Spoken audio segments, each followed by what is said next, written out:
We've been asking all of our guests, first question off the bat, what's your love and favorite cheese?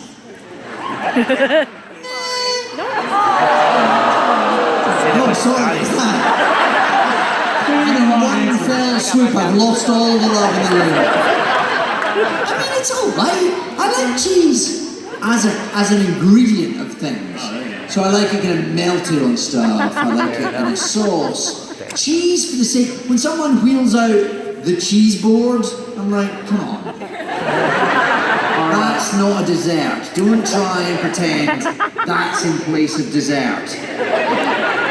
I want pudding. Our last guest had a drawer of cheese at home. What do you? What, a drawer made of cheese? Maybe it's that. Maybe. Yeah. What are you crazy about? What's your food or something that you just love or passionate about? Oh, cookies. No, yeah, cookies can work.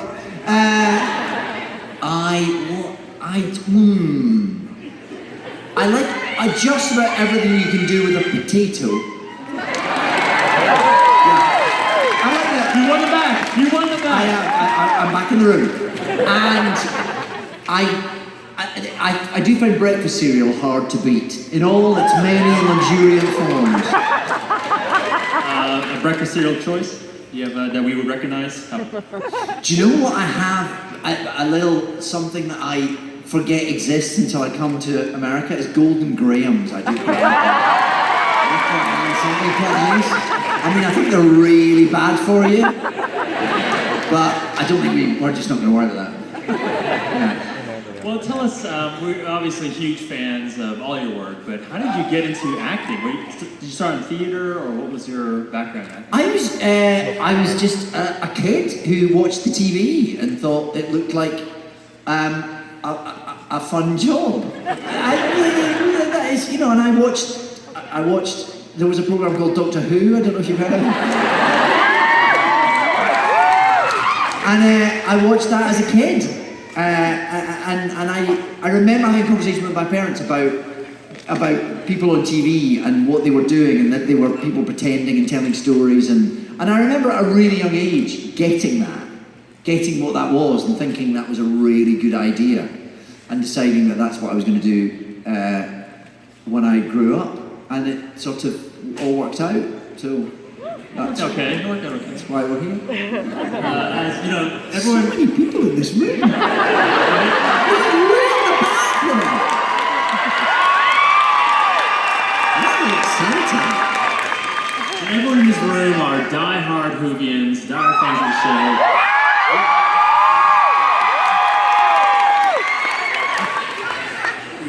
I think that one was like Broadchurch. Broadchurch.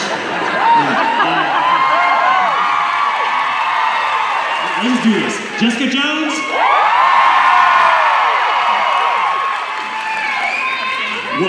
Was there a show or something on TV that, as a child, as a young adult, that you just loved? Oh, I loved all. I loved all sorts of things. I mean, I did love Doctor Who. I was a Doctor Who fan. As many of the people who currently work on Doctor Who were, it seems to be sort of almost compulsory now to get a job on Doctor Who. You have to have grown up as a fan of it, but I definitely did that. And then, like for American shows, I used to love the Incredible Hulk show. Did you watch that? I loved that. I love the Incredible Hulk comic books as well. I know, there was something deeply tragic about it. Maybe it was the wig. But no, that was a fantastic. I loved all that stuff. There was quite an obscure British show called Into the Labyrinth. Does anyone here know that? Like one person. 2 people. I used to love that when I was a kid. All sorts, yeah. Well, let's fast forward and tell us about the journey of getting into Doctor Who. Like, how did that happen? Well, I was doing a show for the BBC called Casanova.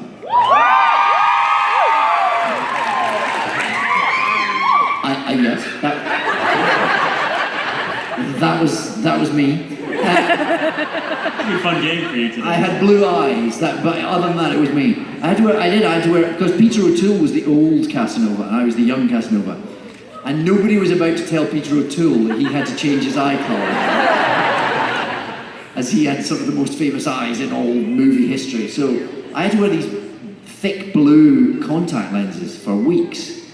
But other than that, it was me. Just in case they threw you off. What was I saying? Yes, that's right. So I was doing Casanova, and it was written by Russell T Davies, who at the same time was in the middle of putting together the reboot of Doctor Who, along with Julie Gardner, the executive producer, also of both shows. So Casanova ended up being my kind of audition for Doctor Who, although I was completely unaware of it at the time, because I didn't realise they were looking for anyone. Russell asked me round to his house in Manchester, which is where we've been filming Casanova, because he had a couple of rough cuts of the first series of Doctor Who, and he knew that I was a bit of a fan, and that I might want to see how the show was looking. So he invited me over and he showed me a rough cut of Rose, the first episode, and I was very excited. And then he showed me a really rough cut of Dalek, the first Dalek episode, without any special effects or anything, but you could tell it was all very exciting. And then they told me that they wanted me to take over. This is before the show had even transmitted, so that was the slightly weird bit. Because, they hadn't, would you take over and can you film a scene for the end of episode 13 kind of in about 10 minutes? It was a bit like that. Which was odd because the show hadn't been out yet, so you were thinking, well, what if I film a little bit for the end of episode 13, the show doesn't ever go again, and I'm the person that played the Doctor for 35 seconds. But I would probably still have got a Big Finish series out of it, so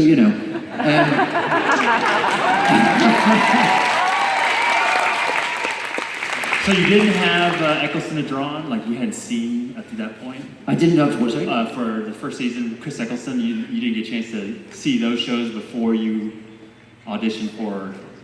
Well, I didn't. That's what I'm saying. I didn't really audition. They showed me some of these rough cuts around at Russell's house, and then they said, "Turns out we need someone for season 2. What do you think?" So it was just slightly.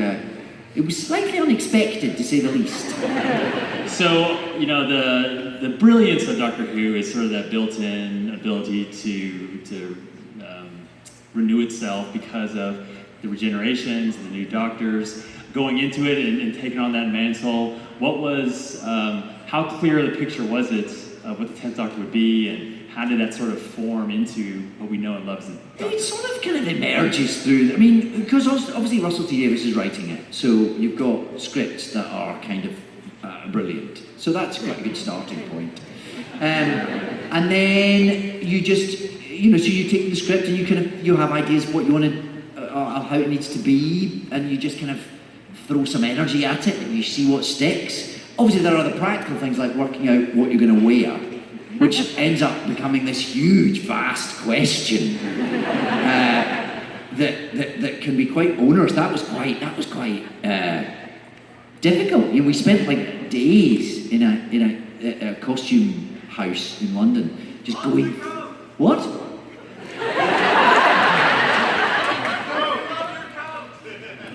No, thank you. I did always, one of the first things I said to Russell and Julie the very night they said, "Would you take over?" Before I'd even said yes, I said, "Can I have a really long coat?"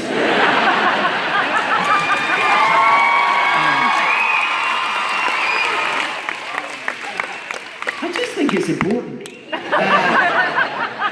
So yeah, the coat was kind of great. Made of a sofa covering, would you believe?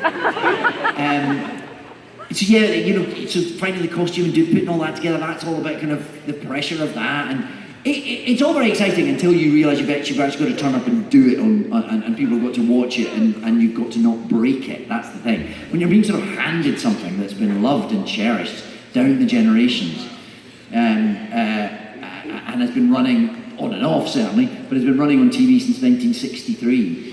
you think, oh, please don't let me be the person that makes a mess of this. So it's the pressure of that. I mean, it's hugely exciting to be plonked into the middle of something like that, but it is, you just want to get it right. You want your 8-year-old self to be proud of what you do. You know?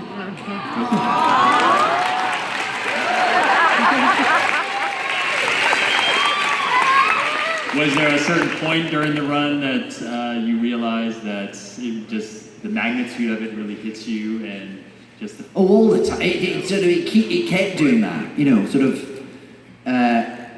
just the amount of attention it got. When it was announced that you were doing it, just your life sort of just changes a bit. Everything's just, you become, people are just interested in sort of everything about you from that moment on, which just takes a bit of adjusting, You just have to get used to the idea that going to the supermarket will never quite be the same again.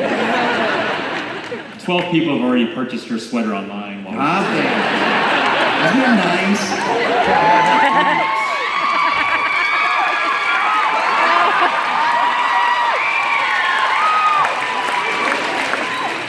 We have plenty of fan questions, but before we get to that, I have loved you and I've hated you because of your role as Kilgrave. Yeah. Absolutely, by far, the best Marvel villain that we've seen, and tremendous. I bet you say that to all the psychopaths. What attracted you to that role, and wow, tell us about that experience. Well, that was just, I got a phone call I actually did get a phone call from Jeff Loeb, who's the head of Marvel Television, who I used to read comic books that he'd written. So he sort of called you up and goes, so we're making the show, and I didn't know the comic book. I thought I was quite good on my Marvel comics. I'd never heard of the Jessica Jones comic book. But I read it and thought, oh, this is juicy. Not one for the kids, I have to say. Slightly more grown-up version of the Marvel Universe. PG-13 at least, I would say. But it was a great story, it was a great character. I got to be a character from a comic book. My 8-year-old self was quite pleased with that as well. Although I haven't shown him Jessica Jones yet, because that would be weird. We'll see when he it was too exciting to turn down. With the fans that love your role as a 10th Doctor, were any of them in some way mad that you played such a villainous role? Well, only if they were stupid.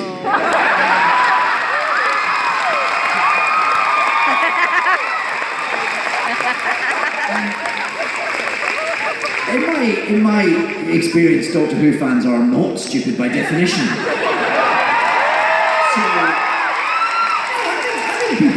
I think people understand that, actors play different roles, and that's part of what you do, and just because you've played a good guy doesn't necessarily mean you're a good guy. Just as playing a bad guy doesn't necessarily mean you're a psychopathic murderer. So, I got the idea about actors and stories when I was very small, so I just assume everyone else does. I'm sorry if you don't. Do you find that one was easier to play than the other, playing a good guy versus playing... They're just different. They're different sort of roles, different sort of challenges, I guess. But actually, what you have to do is approach each character for who they are, rather than going, oh, this is a baddie. How do I chew the scenery in this bit, or this is a goodie, therefore I can't do X, Y, and Z. Each character just has to be. Well, it's neither good nor bad. It's the middle ground that's what makes characters interesting. I think it's the bits of Kilgrave that make him where you see his vulnerability, or it's the bits of the Doctor where you see his darkness and his vengefulness. And when you get, that's what we all are. That's what human beings are, and probably Time Lords. So I think that's part of what you're trying to do as an actress is find the bits that surprise an audience and the bits that the contradictions within a character, because that's what makes a character hopefully come alive, I think.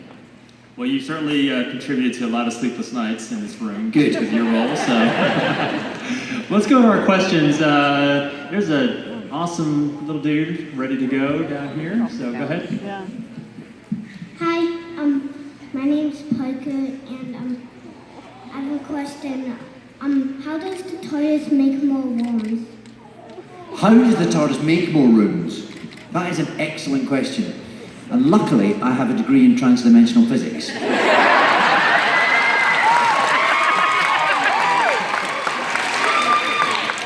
Unfortunately, most of the people in this room probably wouldn't get it like you and I will. But it's all to do with things being... It's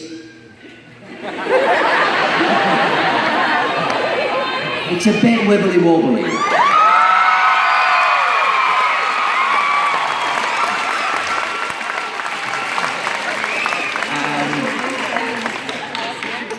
I know you really understand it, I just don't know how to explain it to the rest of the people in the room. But there are always, basically the door into the TARDIS, you're actually going through a door into a different dimension. That's what's happening, you see. And in the other dimension, the TARDIS is enormous. It's bigger than this room, it's bigger than the whole convention centre. And it's got a gym, and it's got a playing field, and Starbucks. It does have a Starbucks. So that's how it works. It's the door from dimension to dimension. But you knew that. I'm just explaining to the rest of them. Good question, good question.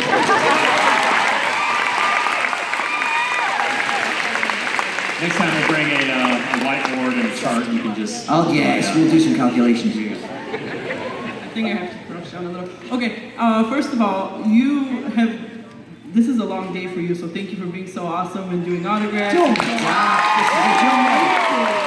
It's one after another. But on to my quick question. Have you seen or read The Martian? And if so, who is the true Martian man, the Doctor or Mark Watney? And also, will you mind saying hi to my friend Katie really quick? Demanding these Madison. Your friend fans. Katie? Yes. Hi Katie. Are you filming this? You're filming this. For Katie. Well, hi Katie.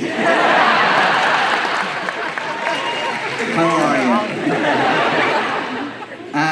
What was the question? I've seen The Martian, yes. Yeah, so who is the real Martian man? The Dr. Tennant or Mark Watney? Well, neither of them are Martians. One of them's from Earth and one of them's a Gallifreyan.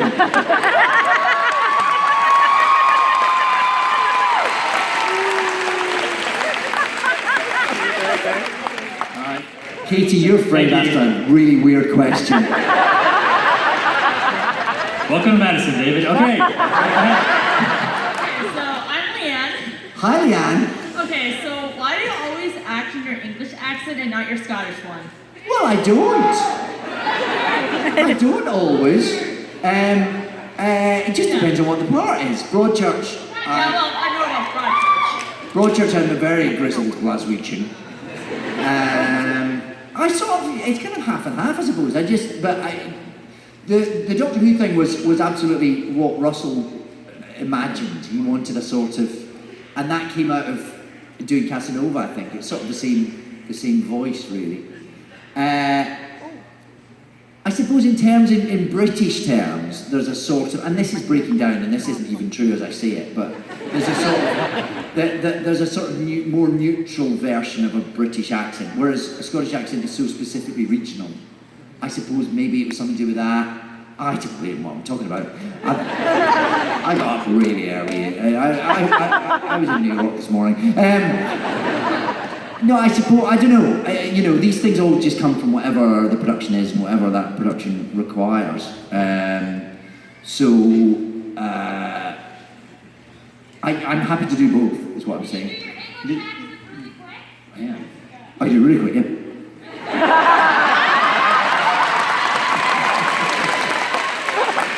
What do you want to? David, you know how we mentioned Broadchurch and Grace Point. How was it playing kind of the mirror image of just the same role, and what was that like? Or how's the experience so different playing it from one. It was different, and it was exactly the same. It was that was what was unusual, is that it was. I've never done anything like that before, because we did. For anyone who doesn't know, we did Broadchurch here, and then we did basically the same story, but an American version set in Northern California, although filmed in Canada. It was really interesting to revisit a story like that, playing sort of the same character, but it, kind of a few degrees to the side, or whatever, however you would describe that. It was lovely. I mean, it's a story that I love telling. It was great to do it in slightly different ways and to re-experience it, I suppose. I mean, if you do theatre, you do the same thing every night. So actually doing the same story on the other side of the world with a completely different set of people wasn't such didn't feel like a repetition. It felt just like another way of examining something that was like something you'd done before, I suppose. Okay. Yes, go ahead. I'm shaking just standing here. Don't shake, it's I can't fine. believe I'm talking to you right now. Come on, we can have a chat. Come over here, come have a chat.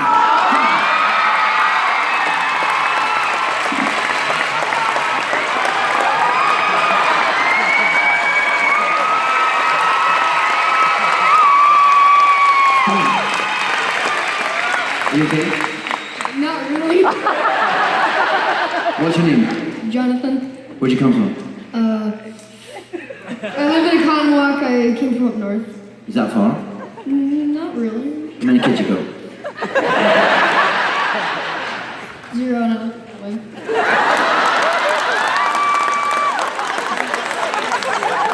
Don't say that. Having kids is great. Not at 13.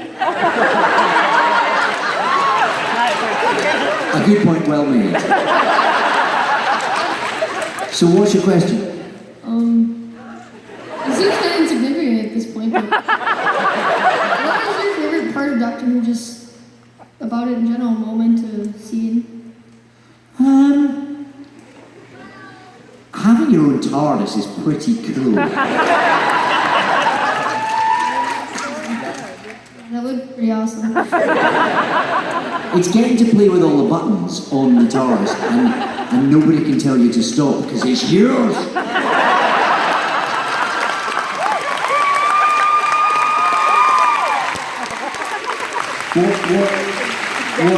What's your favourite bit? Well, I have 2 favorite episodes because the first ones I watched, Doomsday and The Army of Ghosts. Nice. Yeah, 2 good episodes, well chosen. You're clearly a man of good taste. When you do have kids, they'll have an excellent father. Well done.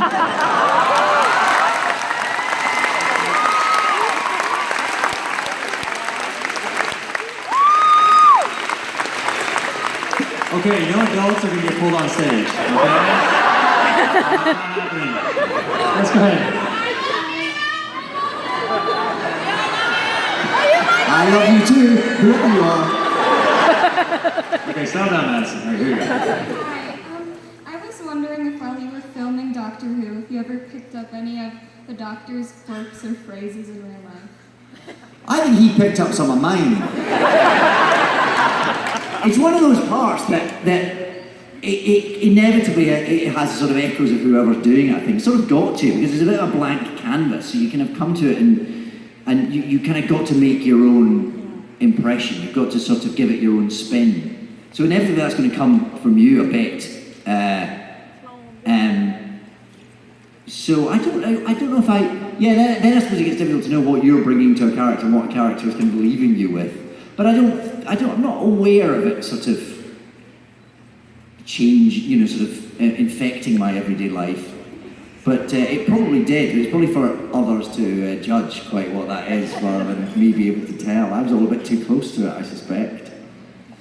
Thank you. Yes, go ahead. Okay, so I love you as the Doctor, obviously. Thank you. And I also love you as Kilgrave. Is there anything... You should probably seek some help.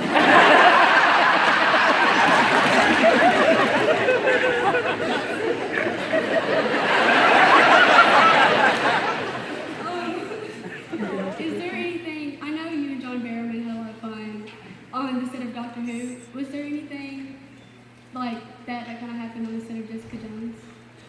What are you referring to with me and John Barron? What has he said now? I've seen several videos of you two, you know, like,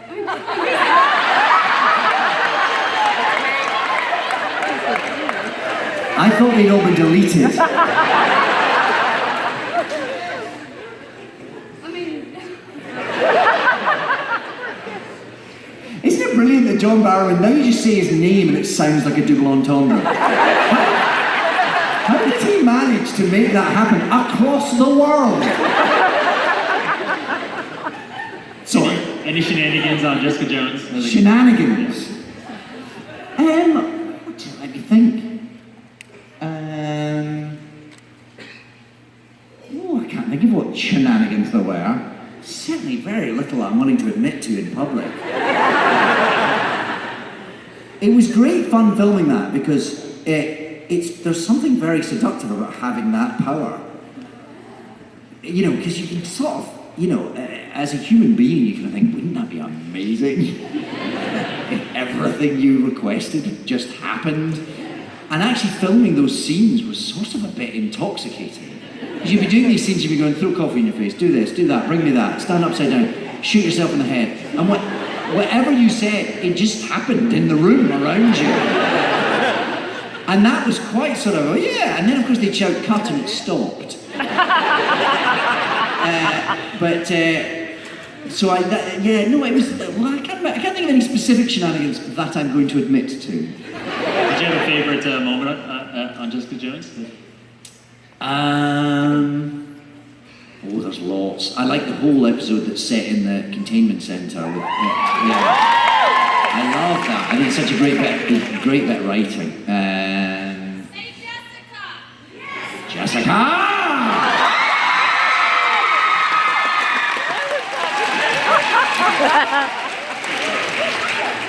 We should have brought you your earplugs. Yeah, sorry.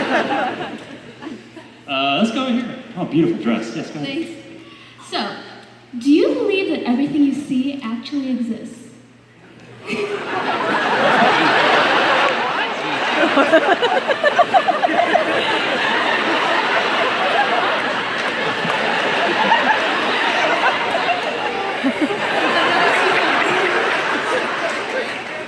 Do I believe that everything I see actually exists? Is that the end of that question? Yeah. Is it a trick question? If I say yes, are you going to prove that I'm misled? So, is this all a dream? Oh, I hope not. Well, if it is a dream, it feels quite real. But how do you know it's real? So then, when you're in the middle of a dream, if it's vivid, then it's as valid an experience until it stops as anything else. So whether it be a dream or not, I'm very happy to roll with it and not question it too much. Much as I am happy to roll with and not question too much everything that I see in front of me, which I do generally believe to be real. So broadly speaking, yes. Okay, so we've wandered into a weird space. Yeah, nice. Let's go over here.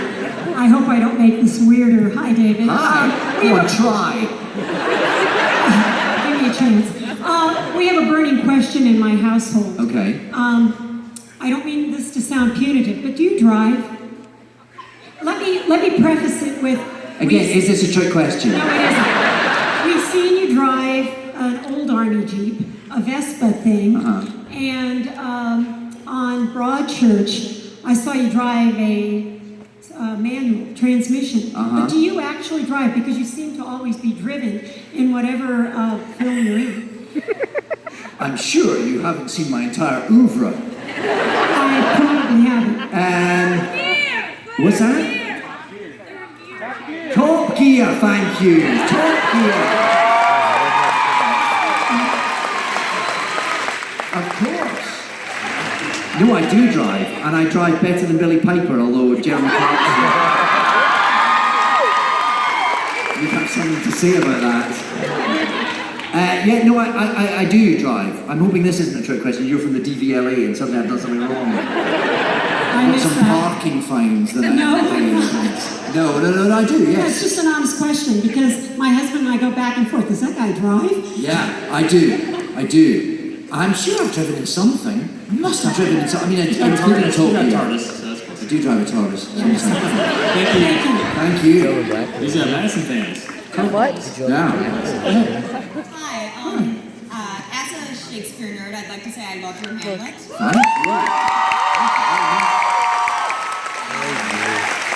Also, I'm an acting student right now, and I would like to know if you have any advice for young actors. Oh, do you know? It's funny. You get asked by actors all the time. I think because it's such a precarious profession, and anyone coming into it thinks there must be some roadmap for this because it's sort of terrifying and precarious and odd and random. And there doesn't seem to be any logic or fairness to it. And I'm often asked for advice, and I never know what to say. I don't know. It's a total crapshoot. All you can do, I think, is do your bit of it as well as you can. Everything else is going to happen or it's not. But be on time, learn your lines, and be nice. That's it.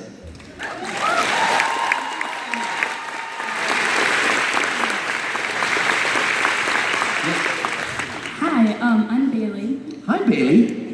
I was wondering if you had to explain Doctor Who to someone who didn't watch it without saying the words TARDIS, Alien, or Gallifrey, what would you explain?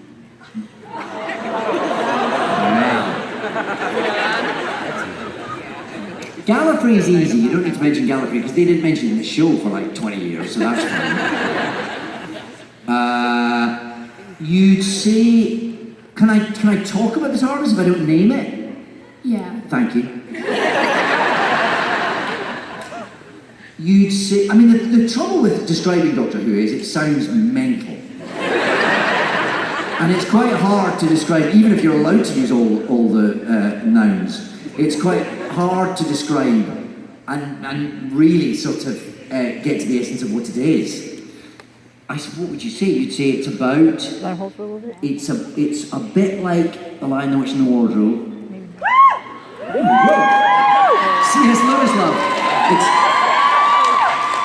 It's a bit like The Lion, the Witch and the Wardrobe, and it's about, how do you not use the word alien? That is tough. It's about someone from another planet. Now it's just semantics now, isn't it? Man in the Box is often, yeah. I don't know if that sums up the whole show though. It's a good slogan for a t-shirt. I think the thing you probably just have to do is sit them down and show them an episode. That's a much more succinct way, because that would only take like 25, 45 minutes, and that would explain it much more succinctly than like, you tell them it's wibbly wobbly and they wouldn't know what you're talking about. Which would be... You can just tell them Google it. Just Google it. Google it, yeah. Thank you so much. Thank you very much. Yes. Not to offend any of the people you don't choose, but who is your favorite companion to act with? Yeah. See, any question that begins with not to offend,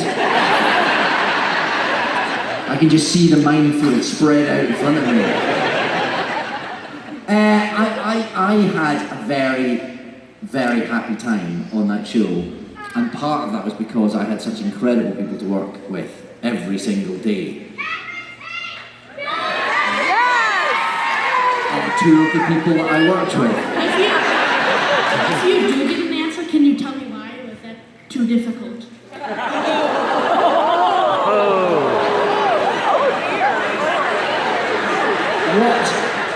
What you may have already intuited is that I'm clearly not going to answer this question. No, I mean, I genuinely had some fantastic people to act opposite, and I don't think I was ever happier on that job than the episode where they were all in it together, which was just about one of my happiest professional times ever. So that's my slightly cowardly and yet entirely accurate way of answering your question. Thank you. Thank you. So we just have a few minutes, and so go ahead, make it quick. Hi. Hello. I was wondering, what was the most emotional goodbye for you on Doctor Who? Do you mean to film or sort of? In general, filming or personally? Well, personally, I never said goodbye to anyone because I've seen them all since, I guess. What the hardest thing for me was, I suppose, selfishly, when it was my last day of shooting and I had to say goodbye to everyone on set and to this show and this whole kind of thing that had been such a massive part of my life. Because what you don't quite realise on that day is how it's still a massive part of your life 10 years on or whatever. No, not 10 years, not yet. Well, 10 years since I started, I suppose.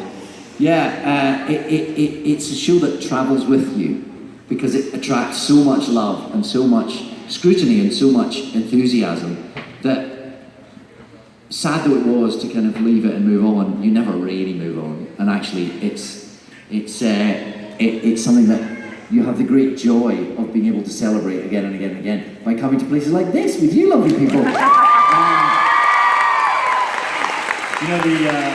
The 50th anniversary was one of my favorite episodes ever. Yeah. Was that like riding a bike, just jumping back into that role? In the end it was a bit alarming thinking, what will this be like? What if Matt Smith doesn't want anyone stepping on his toes? Because it was his playground by then, it was his show. But actually, I ended up having such a good time with Matt that we just had a ball, really. And then John Hurt was pretty cool too. And of course Billy was back. So it was just a really lovely time. And yes, that's the thing. You just kind of think it's sort of always part of who you are, and you just go back there and you sort of slip back in, and it was lovely to visit. Yeah. Well, this might be our last question. Let's see. Go ahead. What was my favourite episode to do? Do you know, it's so hard to pick favourites because they were all so different. It's not like filming, like with other shows that I filmed, shows that I love, but you can't necessarily differentiate what each episode is because they're sort of part of an ongoing story that use the same locations or whatever. Each episode of Doctor Who was so different. One of them was in Pompeii, one of them was on the moon, one of them was in set 5 billion years in the future, one of them was set in Victorian Scotland. So every episode had a different guest cast. So it feels wrong to choose favourites, really, because each one was such an exciting time. That's part of why it was so sad to leave, because you knew you were never going to have an experience quite like that anywhere else. So I sort of don't pick favourites, because as soon as I pick a favourite, I'll then think, oh no, actually that other one's my favourite. It was, they're all my favourites. Which is your favourite? I don't have a favorite either. Hey, we'll do 30 seconds last question, so go ahead. Hi, who's your favorite superhero? Oh, good question. Whoa, I need more than 30 seconds. Jessica! When I was a kid, it was the Incredible Hulk. Definitely. Because there was something about the fact that he wasn't quite a hero. He was sort of it was deeply tragic, his story. And partly the TV show, but also the comic books, this sense that he was he was almost like a child who was kind of lost. I think that's a brilliant character, and I used to love him. Nowadays, it's hard to beat Wolverine, isn't it? Pretty cool. Deadpool, very good answer from the middle of the room. And now people are just shouting your names. That's happening. But I'm certainly more of a Marvel boy, I have to say. But if DC are listening, I will accept offers. So All right, on that note, DC, He's listening. He's ready for you guys. Hey, Madison, thank you for being awesome. Let's thank David Tennant for being here.